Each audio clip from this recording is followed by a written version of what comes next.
ఏ నౌకకైనా అత్యంత ముఖ్యమైన భద్రతా వ్యవస్థల్లో యాంకర్లు ఒకటి.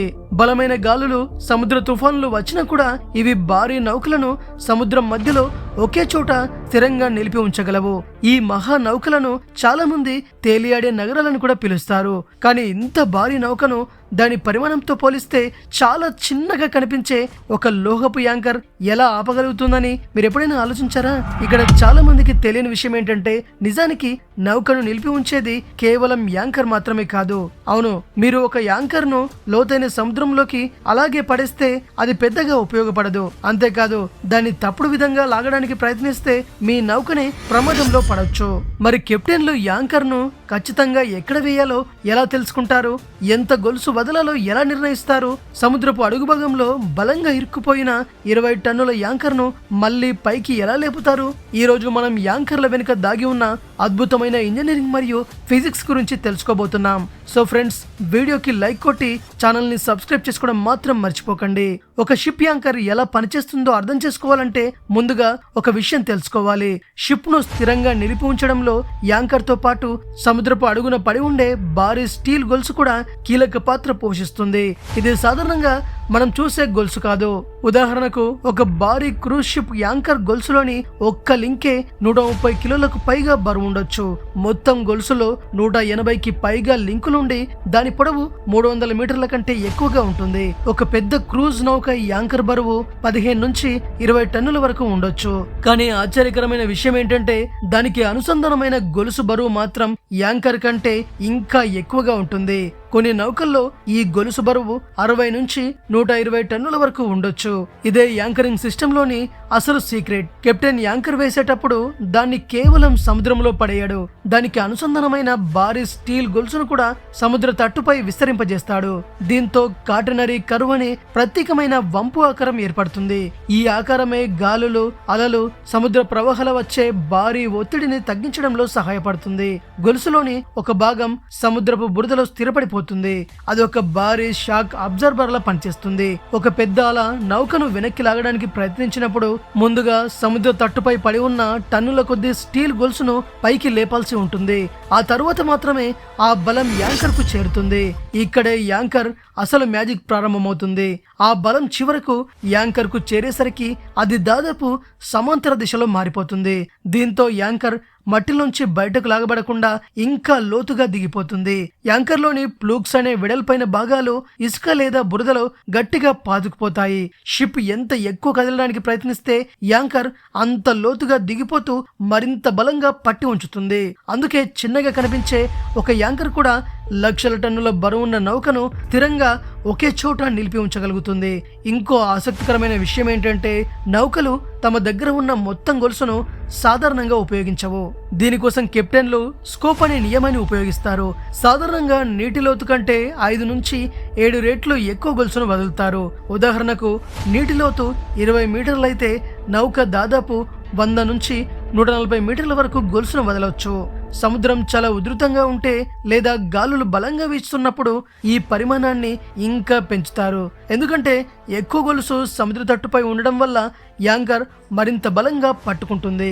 కానీ మీకు ఒక డౌట్ రావచ్చు, పసిఫిక్ మహాసముద్రం మధ్యలో ఒక షిప్ కు సమస్య వస్తే అప్పుడు కూడా యాంకర్ వేయగలదా? చాలా సందర్భాల్లో దీనికి సమాధానం కాదని. వాణిజ్య నౌకలు సాధారణంగా 100 నుంచి 200 మీటర్ల లోతున్న ప్రాంతాల్లో మాత్రమే యాంకర్ వేయగలవు. ఎందుకంటే నీటి లోతు పెరిగే కొద్దీ యాంకర్ సరిగ్గా పనిచేయడానికి మరింత ఎక్కువ గొలుసు అవసరమవుతుంది. లోతనే సముద్రాల్లో అయితే పరిస్థితి మరింత క్లిష్టంగా ఉంటుంది. కొన్ని ప్రాంతాల్లో సముద్ర లోతు 3 కిలోమీటర్ల కంటే ఎక్కువగా ఉంటుంది. అక్కడ యాంకర్ వేయాలంటే 1000 టన్నుల గొలుసు అవసరమవుతుంది.